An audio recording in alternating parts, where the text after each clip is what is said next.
Le week-end dernier, Emmanuel Macron créait la polémique en appelant les Américains, en fait, surtout à ne plus livrer d'armes à Israël au nom de la cohérence avec l'appel de Biden au cessez-le-feu. Cette semaine, le même Emmanuel Macron a reçu Volodymyr Zelensky et lui a soutenu que la France était là. Comment comprendre? D'un côté le cessez-le-feu et de l'autre côté on soutient la guerre. J'arrive plus très bien à suivre. Moi, je n'essaye pas. Je n'essaie pas de comprendre Macron parce que son système, c'est simple, c'est le danseur de tango, ou j'ai dit un jour ici, le danseur de claquettes. J'irais plutôt d'ailleurs maintenant matassin, c'est-à-dire il y a un côté, vous savez, les matassins, c'était les danseurs comiques un peu bouffons d'autrefois, avec des clochettes partout.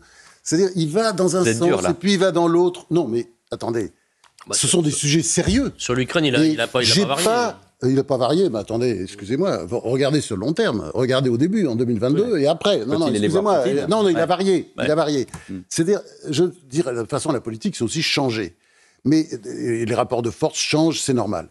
Mais en même temps, par exemple, typiquement sur Israël, c'est un coup à droite, un coup à gauche, un coup à ceci, et je rétablis, etc. C'est pas sérieux. C'est pas sérieux. D'ailleurs, le Hezbollah s'en est pris une. Il a dit qu'il fallait, sans doute parce qu'il y a eu de mauvaises réactions quand il a dit qu'il fallait plus donner des armes à Israël à cause de Gaza. Il a dit il faut que le Hezbollah cesse, il faut un cessez-le-feu, que le Hezbollah accepte un cessez-le-feu. Enfin, et visiblement, il n'était pas au courant que le Hezbollah tirait sur Israël depuis à peu près un an, et qu'il y avait 2023. Entre 60 000 et 100 000 réfugiés là-bas. Donc c'était déjà une guerre qui avait commencé. Non, voilà. Moi, je pense que la politique étrangère, c'est l'angle mort du macronisme, et je dirais même ce qui est alors que c'est son domaine réservé, c'est-à-dire qu'il se l'approprie, là encore, tout dernièrement, il laisse faire Michel Barnier à l'intérieur, et il s'approprie en fait tous les dossiers étrangers. Sur la politique étrangère, il y a une espèce de tradition en France, qui n'est pas une tradition de neutralité, parce que on est pour l'existence d'Israël, mais il y a une politique arabe, etc.